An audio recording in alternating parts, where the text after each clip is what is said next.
Hundreds of diplomatic spaceships take off from Earth and head into space. When they reach their destination, they're met by hundreds of alien ships. This is humanity's first contact with an extraterrestrial civilization. People managed to detect them not so long ago, in a star system very close to our home. It's Proxima Centauri. This red dwarf star is the closest to our solar system. It's 7 times smaller than our Sun, which makes it only 50% bigger than Jupiter. Proxima Centauri is also 8 times as light as the Sun. This star system is 4.2 light-years away. That's how long it takes a photon of light to travel from this star to Earth. By comparison, it only takes 8 minutes for sunlight to reach our planet. If you decided to travel to Proxima Centauri, it would take you about 73,000 years to fly there in a conventional rocket. That's longer than our intelligent civilization has even existed. But it's not the star itself that interests us. It's the planet orbiting it. That's Proxima Centauri B. It's 17% bigger than Earth and about 10% heavier. It orbits its star at a distance of 4.5 million miles. By comparison, Earth is 93 million miles away from the Sun. That's 20 times farther. But the host star, Proxima Centauri, is a red dwarf. It doesn't emit as much light and heat as our Sun. So the planet Proxima Centauri B is right in the habitable zone of the star. It's located at such a perfect distance from its mother star that the planet neither gets too hot nor turns into a block of ice. In other words, the temperature there makes it possible for water to exist in its liquid state. This means that Proxima Centauri B could host life. But further observations of the planet make it doubtful. The host star is very unstable. Its brightness changes too frequently. In 2017, astronomers witnessed a catastrophic flash. The star increased its brightness by 1,000 times for 10 seconds. Before that, there was another weaker flash. The planet received an enormous amount of radiation. If there had been life there, that flare would have wiped it out completely. Overall, Proxima Centauri B receives about 400 times more X-rays than Earth. Complex living organisms cannot live under such conditions. Scientists say that even if there was an atmosphere and an ocean on Proxima Centauri B, this constant radiation would simply blow them off the planet. Proxima Centauri B is so close to its host star that it's gravitationally locked to it. This means that the planet is always turned to the star with only one side, just like the moon is turned toward Earth. That means that only one side of the planet receives this awful amount of radiation, and some experts speculate that an intelligent civilization might live on the night side of the planet. And it could be this civilization that sent us the strange signal that astronomers caught in 2019. Scientists described it as, quote, a bright long-duration optical flare, accompanied by a series of intense coherent radio bursts. This radio signal was observed for 30 days by one of the radio telescopes on Earth. Scientists thought the signal was artificial and could have been sent by an extraterrestrial civilization. Presumably, the signal came from Proxima Centauri B, or one of the moons that might be in that star system. But further observations failed to detect the signal. Now, the main theory claims that this radio signal is just some kind of interference from some technology on Earth. But what if it was really sent by a civilization living on the dark side of Proxima Centauri B? Well, we may soon find out for sure. People are launching a brand new telescope into space. It's the James Webb Space Telescope. It's scheduled to be launched at the end of 2021. A booster rocket will take off from Earth and reach orbit. Then, it'll deliver the telescope to a specific point between our planet and the Sun, where their gravitational forces are roughly equal. Plus, there's no light pollution in space, unlike on Earth's surface. There are also no clouds or other weather conditions that might interfere with the telescope. The James Webb Space Telescope will replace the Hubble telescope, which has been operating in space since 1990. The new telescope costs $9.8 billion. And here's why. It'll use a mirror as wide as a boxing ring. This will allow the telescope to see very far into space. So far, in fact, that the light from some events happening there won't have reached Earth yet. This means we will literally be able to look back in time. The James Webb Space Telescope will see the universe almost immediately after the Big Bang. We'll see how the first stars and galaxies were born, and how the universe turned into what we observe today. But also, This telescope can be used to examine Proxima Centauri B. Astronomers will be looking for artificial light there, like the LED lights we have on Earth. If Proxima Centauri B really hosts life on its night side, then the locals must have learned to transfer heat and light from the day side of the planet, and they would have to use artificial light to support life on their side. The James Webb Space Telescope is powerful enough to distinguish the light waves emitted by the star from those that might be created by someone on the dark side of the planet. And if we do detect some artificial light, we'll have the first ever confirmation that an intelligent civilization might exist outside our solar system. But there's always room for error in calculations and data interpretation. The only way to establish the truth once and for all is to send a space probe to Proxima Centauri. Then we can get real pictures of the planet. The main problem is distance. Although Proxima Centauri is the closest to the Earth star system, it still takes tens of thousands of years to get there. After all, the Voyager 1 space probe needed about 44 years just to leave the solar system, and that's just a small step compared to the actual distance to the nearest star. So we need other methods of travel, and they have to be much faster. Some scientists want to send microprobes to Proxima Centauri B. They won't be any heavier than a sewing needle. A launch vehicle will deploy about 1,000 of these probes into orbit. Then they will unfold a space sail. This is an ultralight material that will use the power of light to create thrust. When the sail is deployed, we'll focus a powerful laser beam onto it. This will accelerate the probes to about 20% of the speed of light. This will be an absolute speed record by our standards, but it'll still take about 21 years for these probes to reach their destination. And we'll have to wait for about 4 more years just to get the first signal from them. The Proxima Centauri star system isn't the only potential world to host life, and one of the tasks of the James Webb Space Telescope is to look out for other worlds. The telescope's powerful instruments will allow it to find relatively cold planets where temperatures are close to those on Earth. We'll be able to study in detail around 24 nearby star systems, and we'll be able to detect not only planets themselves, but also their moons. Scientists expect a boom in the discovery of exoplanets. From the start of the telescope in 2022, we'll constantly be detecting new worlds and learning more about those already discovered. The James Webb Space Telescope will allow us to better study our own solar system, Jupiter's moon Europa, for example. Scientists believe there might be water there. Although Europa looks like a block of ice, the moon's gravitational interaction with Jupiter heats its core. That likely makes the ice deep below the surface melt. So there's likely to be an ocean under the ice crust. Similar conditions could exist on Enceladus, Saturn's moon. This moon is geologically active.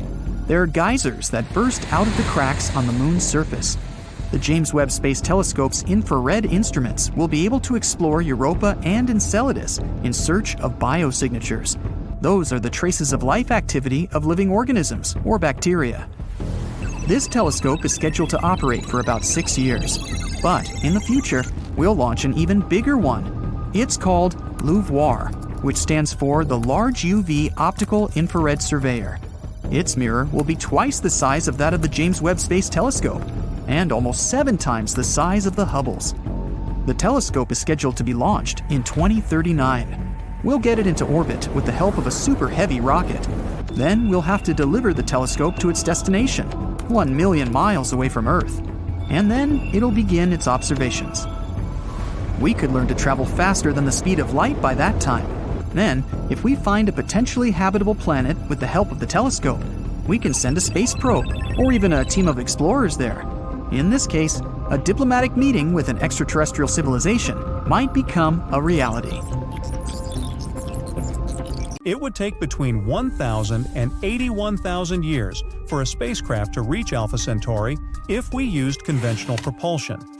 Plus, astronauts would have to deal with the countless risks of the mostly unexplored interstellar medium. But there might be a way out of this seemingly hopeless situation. Gram-scale spacecraft that rely on lasers when it comes to traveling through space. One of such concepts is called the swarming Proxima Centauri, and it has recently been chosen for the NASA Innovative Advanced Concepts program. You see, traveling through interstellar space is a question of speed, energy, and distance. Proxima Centauri sits 4.25 light-years away from the Solar System. That's 25 trillion miles, which is incredibly far away.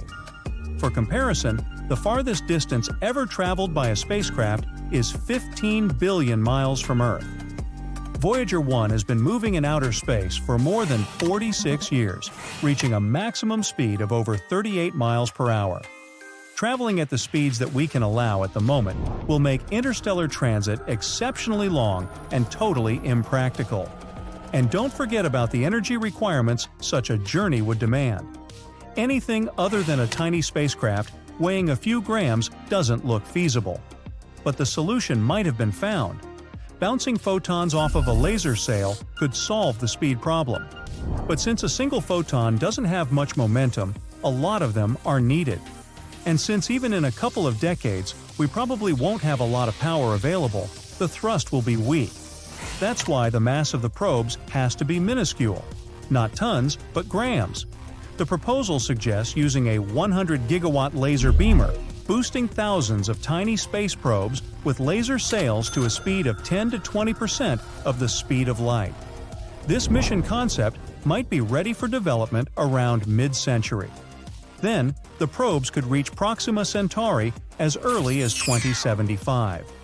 The researchers involved in the project have already demonstrated how a fleet of 1,000 spacecraft could deal with the difficulties of interstellar travel while maintaining communications with Earth. At the same time, the 8-year round-trip time lag caused by interstellar distances and general relativity makes it impossible to control the swarm of the probes from our planet. That's why the fleet must possess a great degree of autonomy when it comes to navigation and deciding what data should be delivered to Earth. One more issue is the cost of such a mission. The greatest expense will be the laser array, while the tiny probes might be reasonably cheap to produce. The scientists believe that their project can be developed with a budget of $100 billion. It's not so much compared to the usefulness of such a mission, which is likely to be astronomical. How come? Red dwarf Proxima Centauri, which is a member of the Alpha Centauri star system, has an Earth-like planet orbiting it, Proxima Centauri B. It's the closest exoplanet to Earth. Its mass is similar to that of our planet, and it travels in the habitable zone of its parent star, which means there might be water in this world as well as an atmosphere rich with oxygen. This planet might harbor life, or it could be a dry rock. In any case, it's a promising target in the search for alien life. Unfortunately, we can't detect the planet's biosignatures because our usual methods for detecting them don't work with Proxima Centauri B. Most exoplanets are discovered and explored through the transit method, where a planet regularly passes in front of its parent star, and we see a recurring dip in the star's brightness. That's how we know that the planet is there. But Proxima Centauri B isn't a transiting planet. It was discovered by a different method. When we look at the light coming from Proxima Centauri, we can notice that the gravitational pull of Proxima Centauri B makes the star wobble a bit. That's how astronomers found out that the planet was there. They also managed to estimate its size and mass. But no one can figure out much more than that. Hopefully, a swarm of tiny space probes will help us solve this mystery. 2022 and 2023 have been landmark years for discovering new, fascinating worlds. Last year, NASA surpassed 5,000 confirmed exoplanets. The list is incredibly diverse. It includes rocky super-Earths, gas giants like Jupiter, ice giants like Neptune, and so on. And this is just the beginning. There might be more than 1 trillion exoplanets in our galaxy alone. But the most important question is, how many of them are habitable, for us? Are there any planets on this list that could have life on them? Or that could be a future home for us? Of course there are. And in 2022-2023, we found as many as 5 of them. So buckle up and hang on for a wild ride beyond our solar system. The first planet on our list is Wolf 1069b, a boring and stodgy designation. So I'll simply nickname it Wolfie, because hey, who's going to stop me, NASA? A new study conducted by 50 starry-eyed astronomers confirmed something awesome. This exoplanet, Wolfie, which is located just 31 light-years away from us, could potentially be a rocky world. In other words, theoretically, it's a habitable planet. The team behind this discovery used a technique called radial velocity to detect the exoplanet. This is a way scientists study the movements of stars and planets. It's as if when you're playing catch with a friend, as they throw the ball to you, you can see it coming closer and closer. It's kind of like radial velocity. When a planet is moving towards us, it makes the star it orbits appear to be coming closer to us. When the planet is moving away from us, it also makes the star look more distant. Scientists can use this information to figure out what the planet is doing and how big it is. And that's how they found Wolfie. This exoplanet is estimated to be the Earth's size and about 1 1/3 times the mass of our planet. It's orbiting a red dwarf star who I'll call Wolfie's mama. But here's the real kicker. Wolfie orbits within its star's habitable zone, which means it's a prime candidate for liquid water to exist on its surface. That's like hitting the exoplanetary jackpot. Ooh, wish I had a ticket. The study estimates that if Wolfie does have an Earth-like atmosphere, temperatures could rise as high as 55 degrees Fahrenheit, which would mean liquid water could pool on the planet's day side. But here's the catch. The exoplanet is tidally locked to its star, meaning that the same side always faces the star. Just imagine, one side of the planet is always basked in the warmth of its star, while the other is in eternal darkness. Like middle school. Just kidding. The team behind the discovery believes it's a prime candidate for further studies, but we'll probably have to wait another 10 years for answers. Until then, we'll just have to keep searching the skies with our telescopes and crossed fingers. Our next planet is TOI 700e. What's a good nickname? NASA has just discovered a new planet that's set to take the galaxies by storm, or shall we say by orbit. I'll nickname it Toys Were Us. It's almost the size of Earth, most likely has liquid water on its surface, and it's only 100 light-years away. We're not talking about a road trip, of course, but this is close enough in the grand scheme of things. Toys Were Us is the 4th planet in its system, and it's got a bit of a short orbit, just 28 days to circle its star. Well, at least you would have a birthday every month. Hooray! This time, the discovery was made using the transit method. Planets themselves are incredibly small and hard to detect, but when a planet is in front of its star, it blocks some of the light coming from it, making it look a little bit dimmer. As soon as the planet moves away, the star gets brighter again. So, to find the planet, scientists watch very carefully to see if the star's brightness changes. If it does, that means there's probably a planet playing hide-and-seek with us. And that's how they discovered Toys Were Us. The TESS mission discovered it. It discovered 66 new exoplanets and 2,100 more candidates waiting to be confirmed. TESS has been very busy creating imaging for 75% of the sky. Talk about efficiency.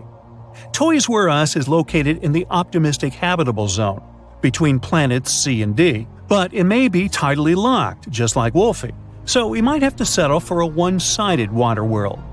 The discovery of Toys Were Us is a promising prospect for future follow-up observations, and it demonstrates the potential for TESS to find even smaller exoplanets in the future. Who knows? It may find a new home for humanity among the stars one day, or at least a new vacation spot. Next, we have twins GJ1002b and GJ1002c. The galaxy just got a little bit closer to us with the discovery of 2 exoplanets, which I'll nickname Hansel and Gretel, that are just a stone's throw away from our solar system. That's right, these 2 Earth-like planets are located less than 16 light-years away, which is just a hop, skip, and a jump in space terms.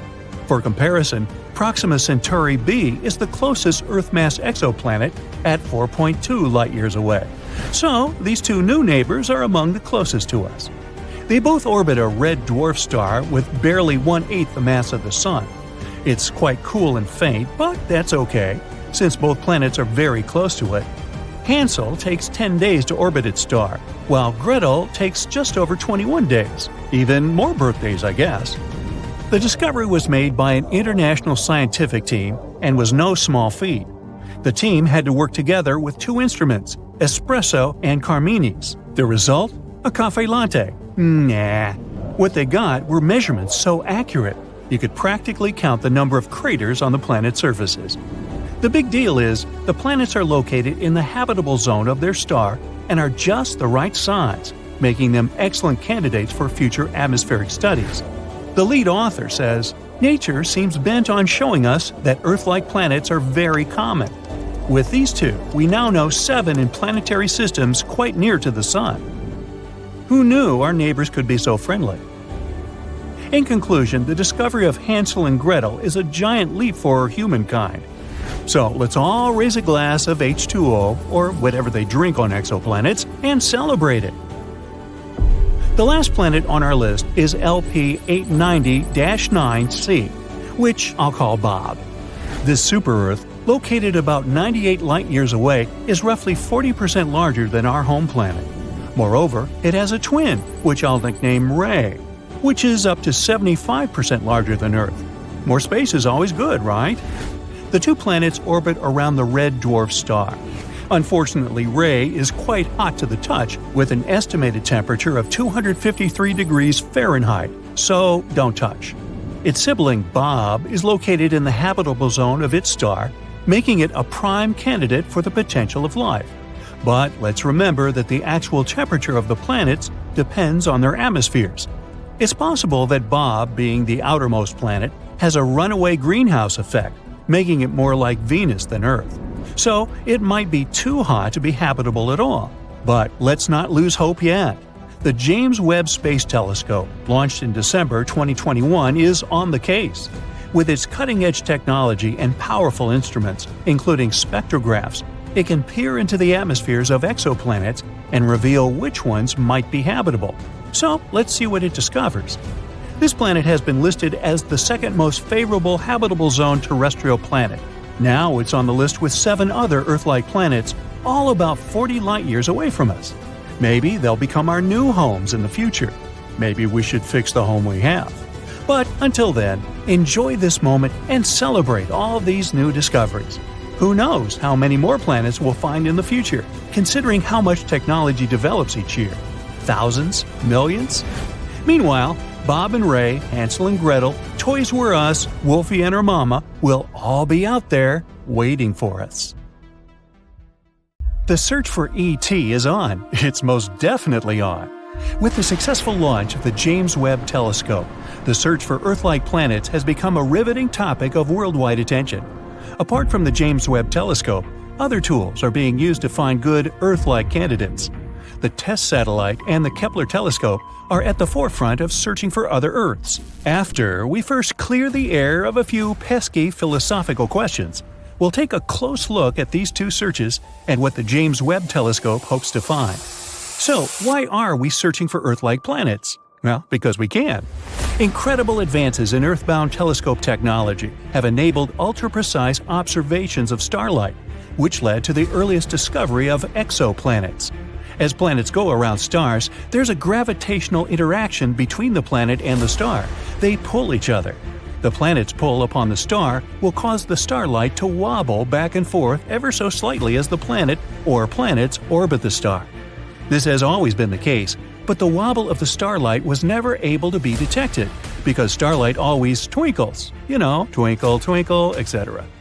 Adaptive optics inside telescopes is the technological breakthrough that first enabled astronomers to find exoplanets by taking the twinkle out of starlight. Mechanical springs on the underside of telescope mirrors bend the mirrors ever so slightly to neutralize the distortion, the twinkle, caused by starlight passing through Earth's atmosphere.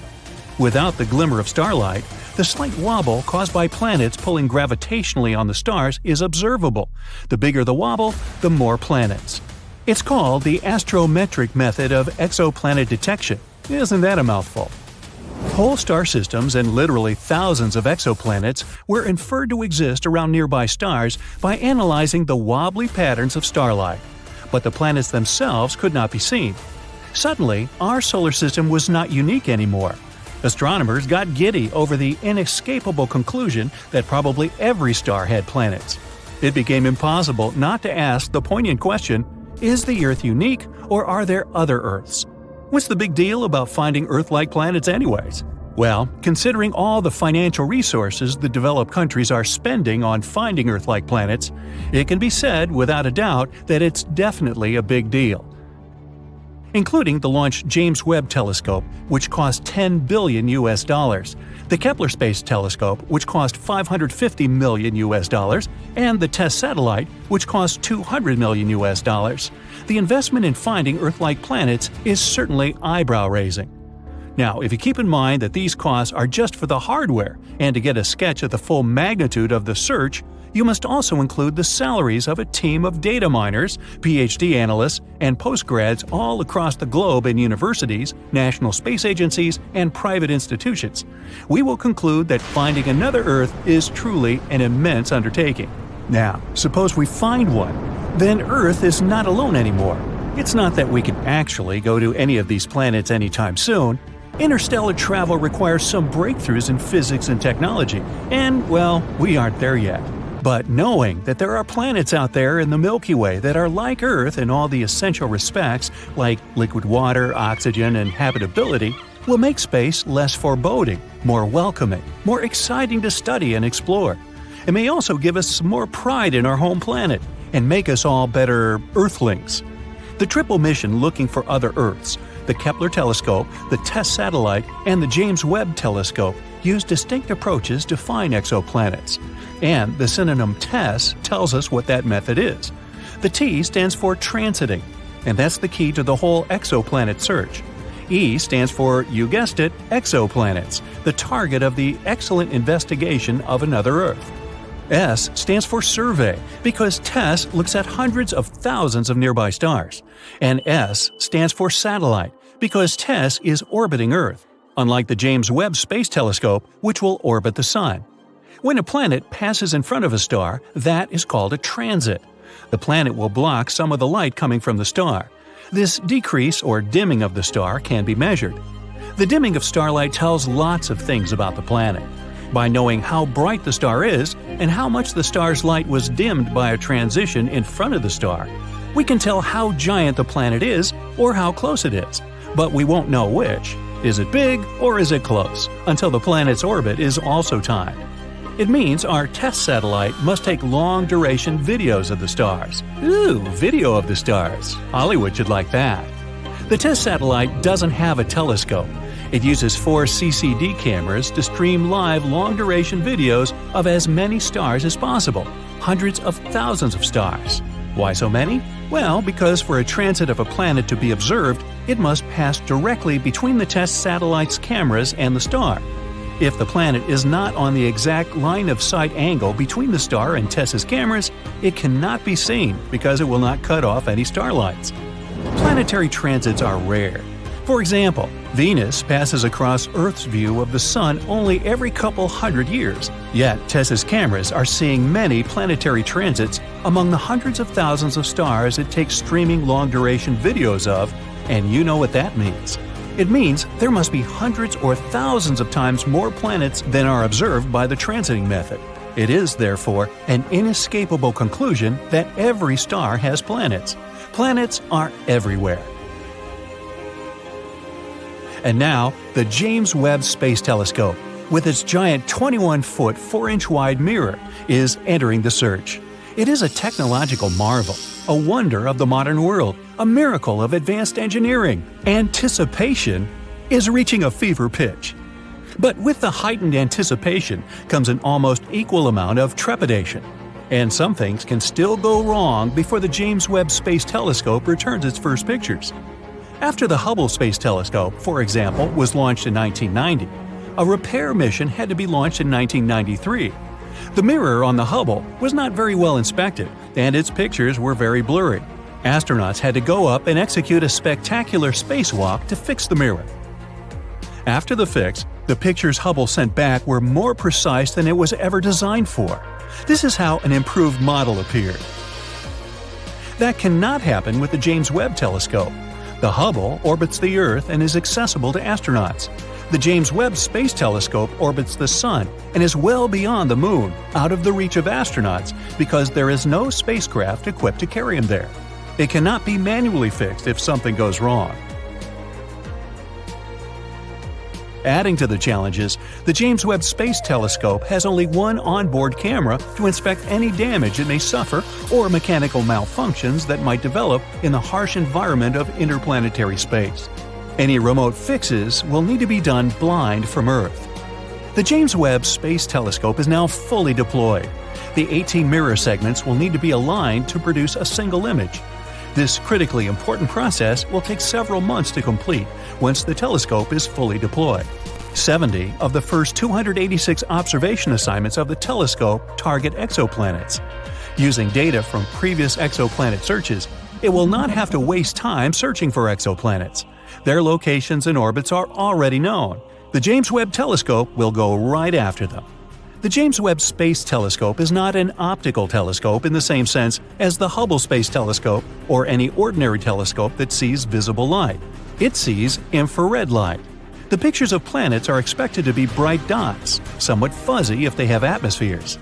The spectra of the planets will yield the most information about the exoplanet. Any gases around an exoplanet will absorb some starlight as the starlight passes through the planet's atmospheres. Suppose there is methane in the planet's atmosphere, oxygen, or carbon dioxide, the gases that most indicate life. In that case, the James Webb Telescope will be able to pick them up by spectroscopic analysis. An entire portrait of the exoplanet can be formed from the infrared information, its temperature ranges, atmospheric content, the likelihood of liquid water, and even the probability of life. And that's a big deal. The James Webb Space Telescope has other missions to perform too. It's assigned to examine star formation and planet formation in nebula in the Milky Way. Understanding how solar systems form is part of the search for another Earth. By detecting infrared light, the James Webb Space Telescope will peer to the farthest away galaxies whose visible light gets blocked by dust and gas. These distant galaxies were formed shortly after the Big Bang.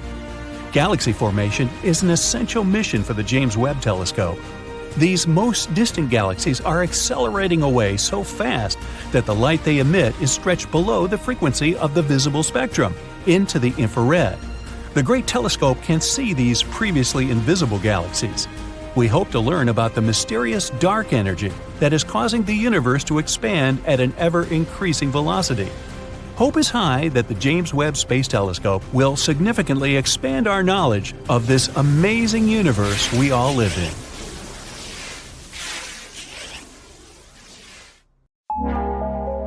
You're gazing up at the night sky. Wow! For much of our history, we've been looking for life among these stars and the planets near them. But space has eyes too, and there's someone out there looking at us, maybe. Scientists claim that at least 29 distant planets may be watching us right now. So comb your hair and smile. We've so far identified at least 1,715 neighboring star systems in the Milky Way that can detect our planet with conventional telescopes. These stars are located in our galaxy. So if they were to point their telescopes at our Sun, sooner or later they would see a small dot that passes between our home star and the observer. This is called a transit. It's a method of detecting planets in astronomy. For example, you can observe transit phenomenon right at home with a telescope. You have to point it at the Sun and wait. Then you'll see Mercury. That's the closest planet to the Sun, and now you see it as a small dot. Mercury transit process can last about 5 hours, and this phenomenon happens about 14 times in a century. You'll be able to observe the next transit on November 13, 2032. Mark your calendar. Likewise, you can observe Venus, the second planet from the Sun, but because it's farther away, its transits are less frequent. The last one was in 2004 and 2012. The next pair of transits is expected in 2117 and 2125. Hey, I won't be around then. So these star systems have the opportunity to observe our planet. But long-range telescopes work a little differently. Actually, the observer will not see a black dot with the Sun in the background. The telescope will measure the brightness of our star. When Earth begins its transit between the Sun and the observer, the telescope will record a slight drop in the brightness of the star because our planet is blocking the path of the sun's rays. Those faraway scientists of extraterrestrial civilizations will be able to calculate this drop in brightness and determine the size of our planet. But not all 1,700-plus star systems may have extraterrestrial life. Scientists have narrowed it down to 29 planets near some of these stars. They're potentially habitable. That means these planets are roughly Earth-like in size and within the habitable zone of their host star. That means they're not too close to the star, so it's not too hot for potential life. The water doesn't evaporate there like in a boiling pot. And they're not too far away, so it's not too cold and the water doesn't freeze into thick sheets of ice. And since water is the basis of life, we can assume that civilization might exist there. Theoretically, these planets could have seen Earth transits in the last 5,000 years. So, while we were building the pyramids of Giza or Stonehenge, an extraterrestrial civilization may have been watching us. One of these planets is only 11 light-years from our home. Near the Ross 128 star, a red dwarf in the constellation Virgo, there's an exoplanet about twice the size of Earth and right in the habitable zone of its host star. Theoretically, the inhabitants of this planet could see Earth transit the Sun on a regular basis for 2,000 years. But about 900 years ago, the planet lost its position and can no longer continue observation. The other planet where Earth can be seen transiting is 12.5 light-years away, near the star called Teegarden. The window for observing our planet will open there in about 29 years. We're betting heavily on the TRAPPIST-1 star system. It hosts at least 7 exoplanets, almost like our solar system. And 4 of them are in the habitable zone of the star. But they won't be able to start observing Earth until 16 centuries from now. But we can try to make contact with these planets right now. They're all close enough to us to pick up our radio signals. Radio waves can travel through space at the speed of light, and our planet has been emitting radio signals continuously since 1895. So we're like noisy neighbors in the radio spectrum. If there's a planet somewhere with an intelligent civilization within 125 light-years of us, our radio noise would have already reached them. The only problem is, it would take about the same time to get a response from that civilization. The other problem with radio is that any civilization uses it for a relatively short period. Even now on Earth, we use Bluetooth and fiber optics more than radio, except for maybe traffic reports. And over time, all the radio noise we create will simply disappear. Also, radio communication assumes that an extraterrestrial civilization is advanced enough to use this technology. But who knows? Maybe there are life forms in space that are really different from ours. Our radio signals already could have reached that planet, but its inhabitants simply aren't capable of receiving them.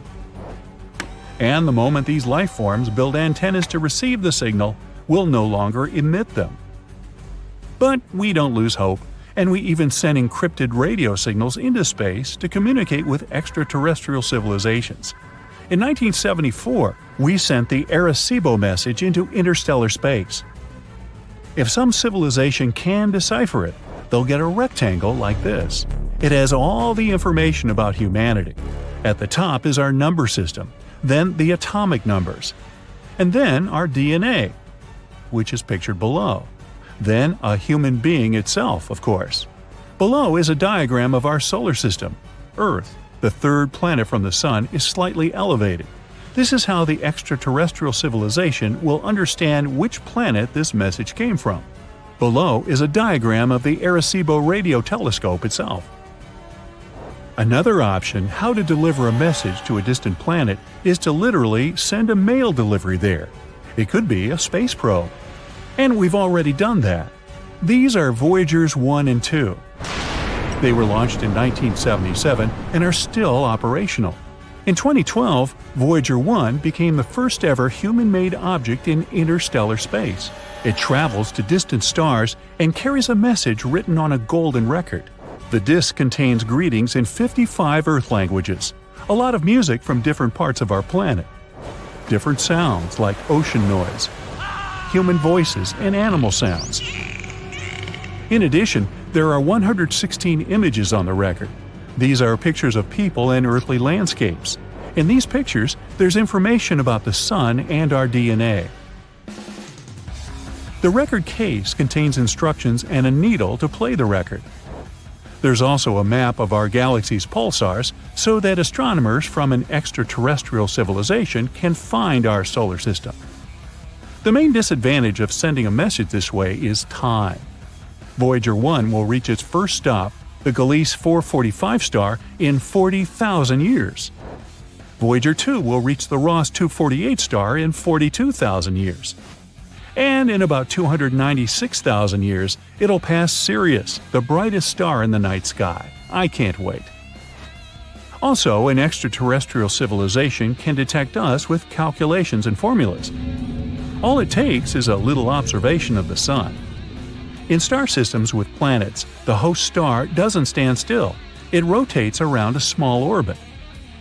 This is because the heavy star attracts the planet, but the planet also has its own gravity and resists. This shifts the star a little and causes it to orbit around. An extraterrestrial civilization can calculate this shift of the Sun and determine the mass of the planets near the star. Using such a method, astronomers were able to find 548 exoplanets.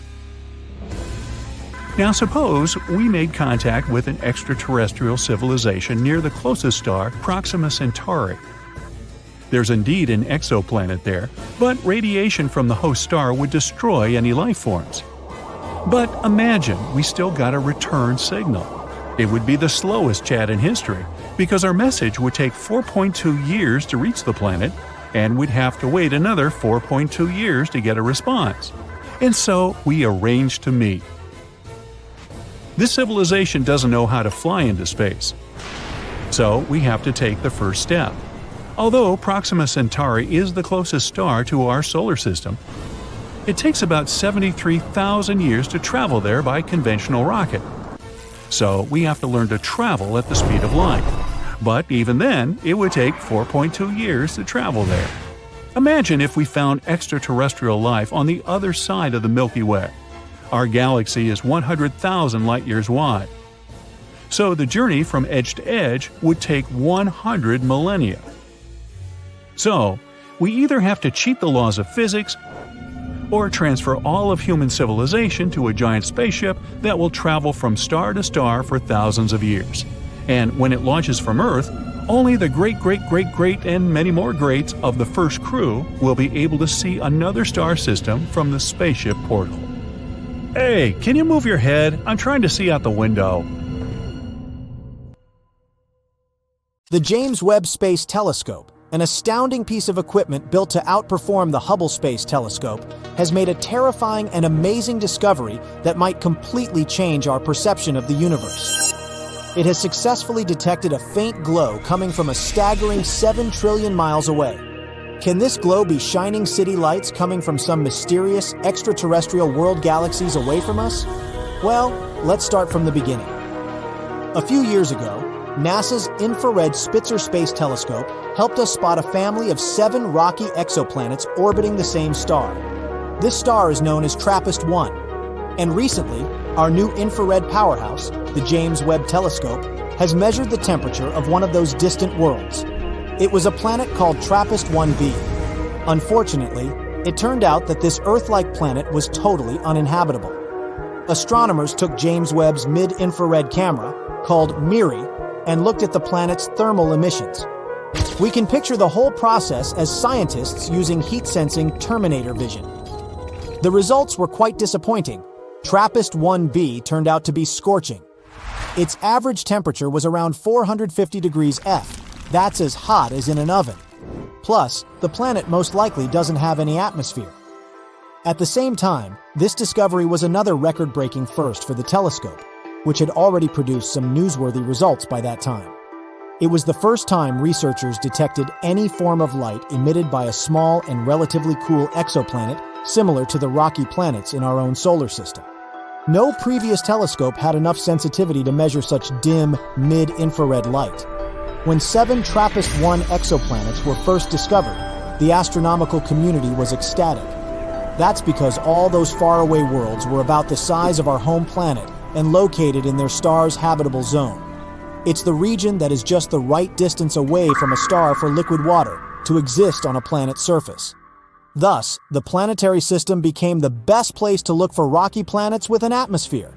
But don't get too excited yet.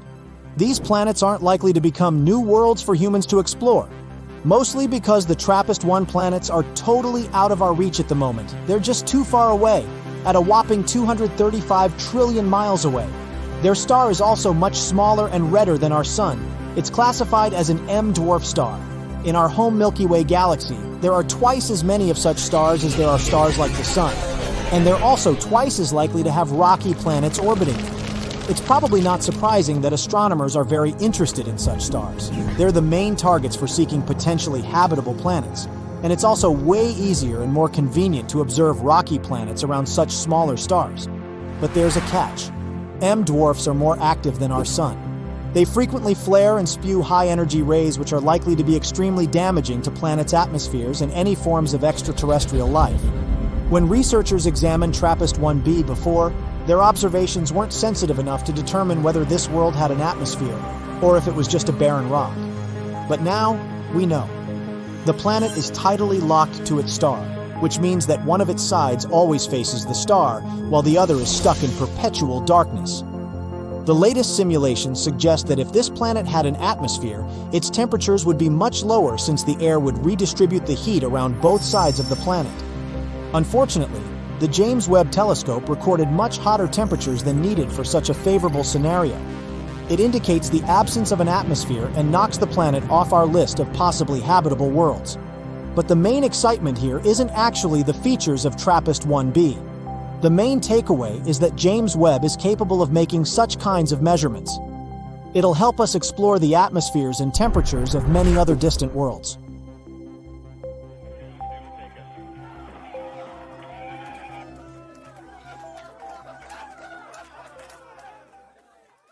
One day, NASA will build a spaceship that can take us anywhere in the universe.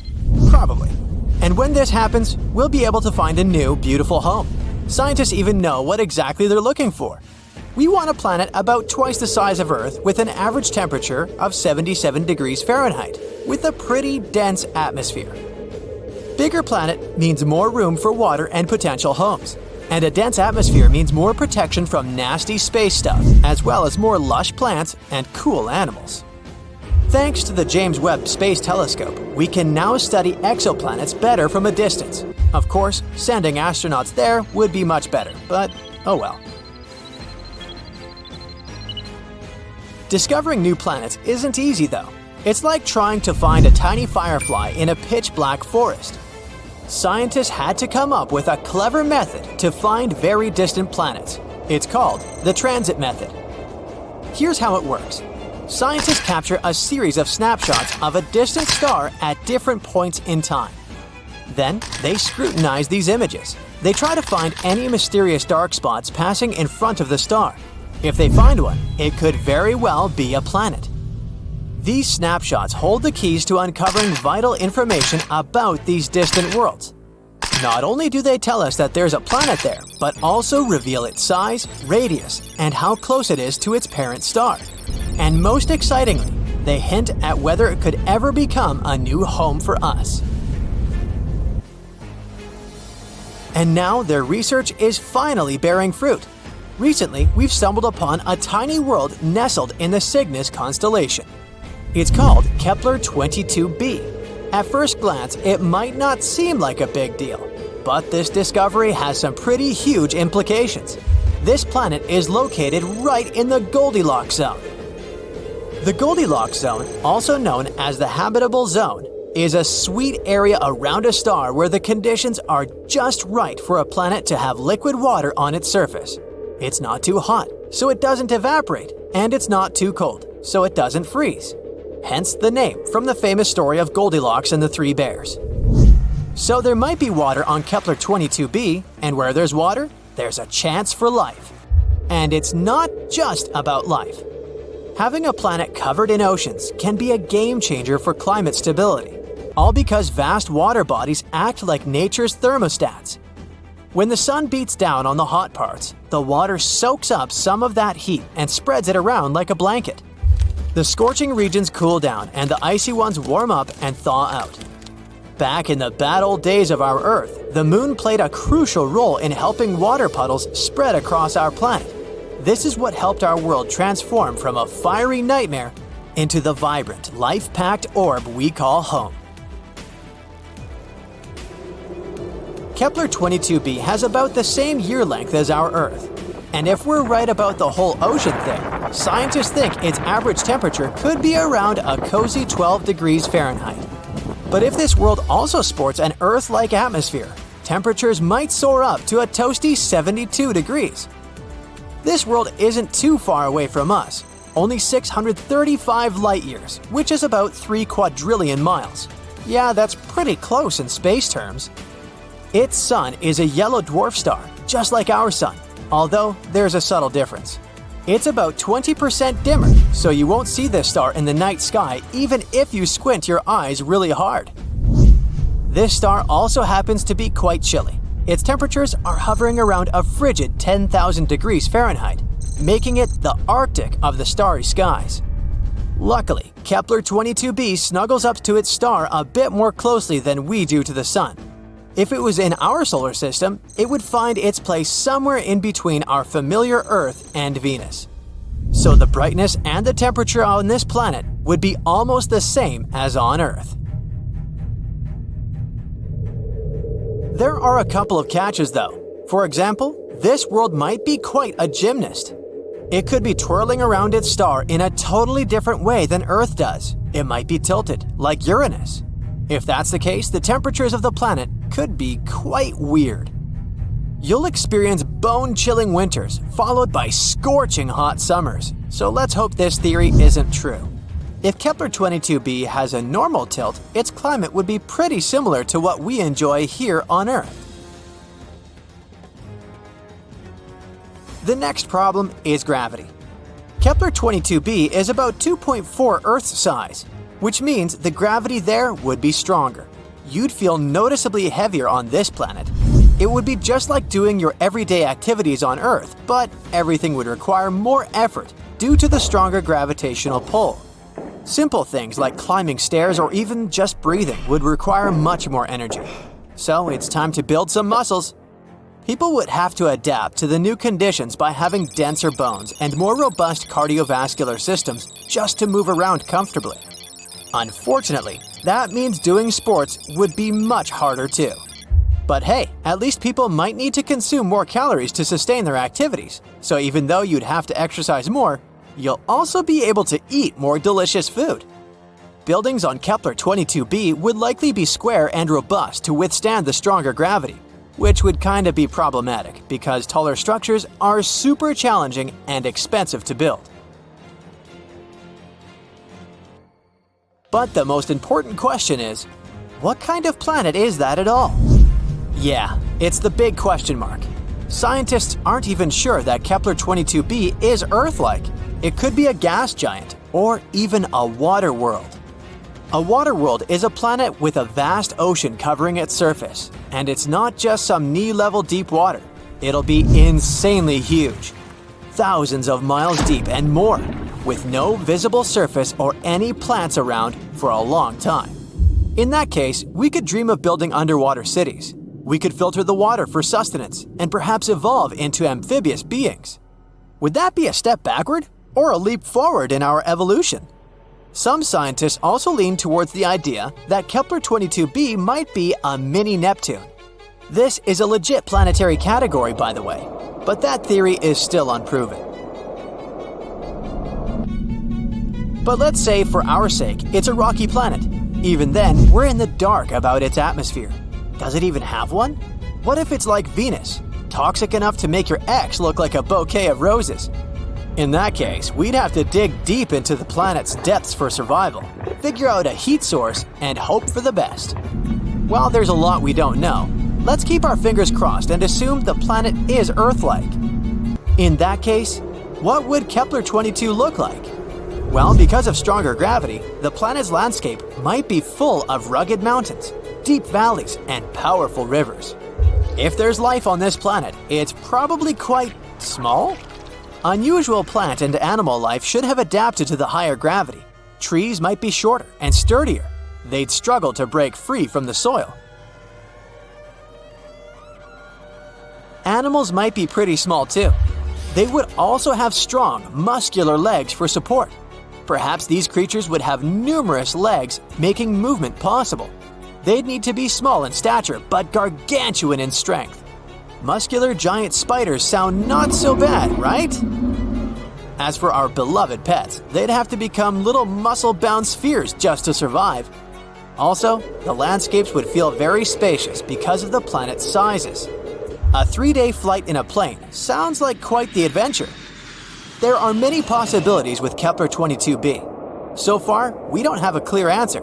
But let's hope that scientists will find it before we load the first people into shuttles and send them to conquer the planet. That would be awkward if it turns out to be a gas planet or something like that. For decades now, scientists have been discovering new planets outside our solar system. By 2023, we've found more than 5,000 of them, and many of these exoplanets could potentially even have life. Now, if you're ready for a wild ride through space, let's find out what potentially habitable planets we've discovered in the last few years. LP890-9b and LP890-9c. Buckle up because we're heading to LP890-9, a red dwarf star located a whopping 105 light-years away from Earth. This star is quite cool compared to our Sun, in terms of temperature, of course. It has a temperature of about 4,700 degrees Fahrenheit. Now, this little guy may be small, but it's packed with surprises. For example, 2 exoplanets orbiting around it. Moreover, both of these planets are likely terrestrial, meaning they are rocky, just like Earth. First up, we have LP90-9b, which was discovered in 2022 using the TESS telescope and later confirmed by the Speculoos telescope. This planet is a super-Earth, weighing in at about 13 times the mass of our own planet. It's also slightly bigger than Earth, with a radius about 1.3 times larger. And if you thought Mercury's orbit around the Sun was quick, just wait until you hear about LP890-9b. It takes about 3 days to complete one lap around its star. Imagine falling asleep in freezing winter and waking up in hot summer. But the real showstopper here is LP890-9c. This one was discovered by the Speculoos telescope. It's a bit further out from the star and takes a leisurely 2.5 times longer to orbit than LP890-9b. It's also a bit larger than Earth. But its real claim to fame is its location within the habitable zone of its star. That means it could potentially have liquid water on its surface and a climate suitable for life. Now this planet becomes a prime candidate for studying its atmosphere using the James Webb Space Telescope. But hold on. It's not all sunshine and rainbows for LP890-9c. It's also really close to its star, meaning it's full of radiation that could potentially make it less habitable. And to top it off, it's tidally locked, just like our moon. That means one side of the planet is always facing the star and is incredibly hot, while the other is always in the dark and really cold. Scientific models suggest that this planet could be more like Venus in terms of its atmosphere and climate. And Venus isn't known for being human-friendly. But despite these challenges, LP890-9c is still a fascinating exoplanet worth studying further. Who knows what secrets it may hold? Let's move on to the next candidates. GJ1002b and GJ1002c. An international team of scientists, led by researchers at the Instituto de Astrofísica de Canarias, has found 2 Earth-like planets just 16 light-years away from our solar system. They both orbit a red dwarf star called GJ1002. Our Sun is a yellow dwarf, which means that GJ1002 is much cooler and fainter than our own Sun. But that's okay. Both planets are very close to its star, so it shouldn't be too cold or dark on them. These planets, called GJ1002b and GJ1002c, are both in the habitability zone of their star, meaning they could potentially support life. Also, both of them have masses similar to that of Earth. GJ1002b is the inner planet and takes about 10 days to orbit its star, while GJ1002c takes a little over 21 days. These planets are great candidates for studying their atmospheres and could even be targets for future missions to search for signs of life. The most important thing is that these two planets could potentially support life, and that's pretty cool. Plus, the fact that they're located so close to us means that we might be able to visit them someday. Well, maybe not us personally, but you know. And maybe one day, we'll even find some extraterrestrial life on one of these planets. Now that would be out of this world. But moving on to the next one. Kepler 1649c. Kepler 1649c, also known as the Lost Exoplanet, was rediscovered in 2022 by scientists using data from NASA's Kepler spacecraft. This exoplanet is located about 300 light-years away from Earth and orbits a small, cool star called Kepler 1649. It's about the same size as Earth, and just like the previous ones, it's located in the habitable zone of its star. Initially, the data about this planet was discarded. A special computer program called RoboVetter, written to automatically sift through the volumes of Kepler data, labeled this candidate as a false positive. In other words, the program thought it was just some kind of an error or interference. Fortunately, the researchers double-checked such things, and when rechecking the data, they managed to rescue poor Kepler 1649c. Now we know that this is a terrestrial planet just like Earth, and if it really does contain water, there could even be life there. But don't pack your bags just yet. There are still many unknowns about Kepler 1649c. For example, we don't know what its atmosphere is like or what kind of surface it has. It's also possible that the planet is tidally locked, just like LP 890-9c. That would be, unpleasant. That's why Kepler 1649c is definitely worth further study. Maybe it turns out to be a perfect place for us to set up a vacation home in the future. Just make sure to bring plenty of sunscreen since the planet is pretty close to its star and things could get pretty toasty. Kepler 1638b. This exoplanet is located about 5,000 light-years from Earth in the constellation Cygnus. It's also located in the habitable zone of its star. It was discovered in 2020 by the Kepler spacecraft through the process called transiting. They basically take a bunch of photos of the star at different times. After that, the programs analyze these photos and look for small spots and dots on them. These tiny dips in brightness may mean that a planet was passing by the star. Kepler 1638b is a bit of an oddball compared to most exoplanets we've found so far. It's about 4 times the mass of Earth and has a radius about 2 times that of Earth, making it a super-Earth exoplanet. Its orbital period is about 260 days, which is quite close to our Earth, and that's great. Finally, at least somewhere, winter and summer will flow normally. Kepler 1638b could have some liquid water there. That's why it's also a good candidate for further study, to see if it could potentially support life. Let's hope that we'll find out more about this planet in the future. And finally, the last one. Kepler 438b. Kepler 438b is an exoplanet located approximately 640 light-years away from Earth in the constellation Lyra. It was discovered in 2015 by the Kepler Space Telescope. One of the most interesting things about Kepler 438b is its size and location. It's about the same size as Earth and also orbits within the habitable zone of its star. But there are a few catches. For one, Kepler 438b orbits around a red dwarf star, which are known for their high levels of solar radiation and flare-ups. This could make the surface of the planet too hostile for life as we know it. In addition, Kepler 438b has a much shorter year, only around 35 Earth days long. This could lead to extreme temperature fluctuations on the planet's surface, but maybe It's home to some hardy extraterrestrial life forms that have adapted to its unique conditions. Or maybe not. Either way, it's definitely worth keeping an eye on. This is a small list of exoplanets that we've discovered in recent years.